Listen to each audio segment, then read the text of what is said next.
यह घटना साल भर पहले की है। शहर में सेमिनार हॉल में आज काफ़ी हलचल थी। दरअसल आज यहाँ पुरस्कार वितरण समारोह रखा गया था। कुछ माह पहले राज्य के सभी स्कूलों में कविता लिखने की प्रतियोगिता हुई थी।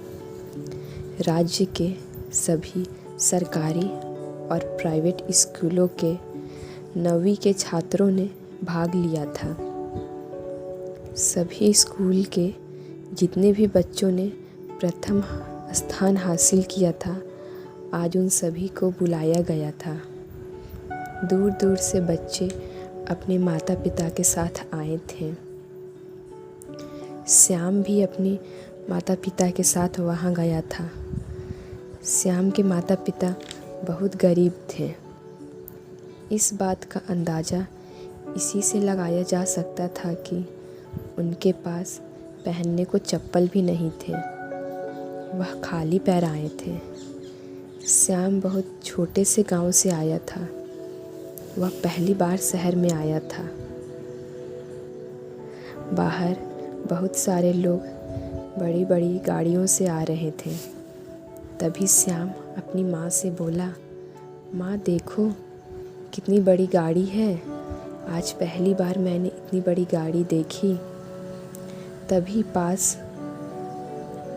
में अपने पति और बेटा हर्ष के साथ खड़ी उसकी माँ उनको नीचा दिखाते हुए बोली, पता नहीं कहाँ कहाँ से आ जाते हैं इतने गरीब लोग, क्या इसे भी अवार्ड मिलेगा? तभी उसका पति बोला, क्यों, अवार्ड गरीब और अमीर देखकर मिलता है क्या? अवार्ड तो अपनी प्रतिभा से मिलता है। सभी सेमिनार हॉल के अंदर गए। दोपहर का समय हो रहा था।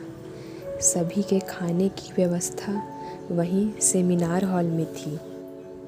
सभी अपनी टेबल पर बैठ गए। श्याम और उसके परिवार के बगल में हर्ष और उसका परिवार बैठा था।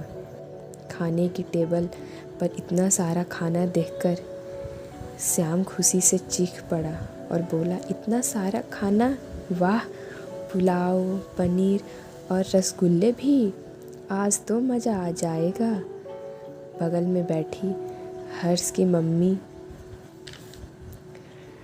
श्याम को डांटते हुए बोली, क्या तुम्हें खाने की तमीज़ नहीं है? खाने की टेबल पर इतनी ज़ोर से कौन बात करता है? यह सुनकर श्याम एकदम चुप हो गया। खाना खाकर सभी ऊपर की फ्लोर पर चले गए, जहाँ पुरस्कार वितरण होने वाला था। स्टेज पर खड़ी टीचर ने सबका वेलकम किया। समारोह शुरू हुआ। फर्स्ट आए सभी छात्राओं को एक एक कर पुरस्कार दिए जा रहे थे। अब बारी थी स्टेज पर रखी ट्रॉफ़ी देने की। टीचर माइक में बोली, यह ट्रॉफ़ी उस बच्चे को दिया जाएगा जिसने समाज को जागरूक करने के लिए एक बहुत ही सुंदर, दिल को छू जाने वाली कविता लिखी है। श्याम महतो स्टेज पर आए। सब देखने लगे, कौन है यह बच्चा? सबने श्याम के लिए तालियां बजाईं। श्याम को ट्रॉफ़ी मिली और नगद इनाम भी मिली। समारोह ख़त्म हो चुका था। सभी बाहर आ गए। श्याम का परिवार बाहर खड़ा था। तभी वहाँ हर्ष के पिता आए और वह कुछ कहने ही जा रहे थे। तभी श्याम के पिता बोले, माफ़ कर दीजिए साहब, खाने की टेबल पर मेरा बेटा ज़ोर ज़ोर से बात कर रहा था। हम बहुत गरीब हैं। दरअसल हमें कभी 2 टाइम का भी खाना नसीब नहीं होता, और आज इतना सारा खाना एक साथ देखकर मेरा बेटा खुद को नहीं रोक पाया। आज पहली बार हमने इतना अच्छा खाना खाया। पीछे खड़ी हर्ष की माँ यह सब सुन रही थी। उसने कभी नहीं सोचा था गरीबों का जीवन इतना कठिन हो सकता है। यह सब सुनने के बाद उसे बहुत दुख हो रहा था। आज उसने एक गरीब का मजाक उड़ाया था। हर्ष की माँ वहाँ आई और बोली, श्याम एक होनहार लड़का है। आज से श्याम की पढ़ाई का पूरा खर्च हम उठाएंगे जब तक श्याम अपने पैरों पर खड़ा नहीं हो जाता। हर्ष के पिता को अपनी पत्नी की यह बात बहुत अच्छी लगी। वह भी बोला, हाँ हाँ, पढ़ाई का सारा खर्च हम उठाएंगे।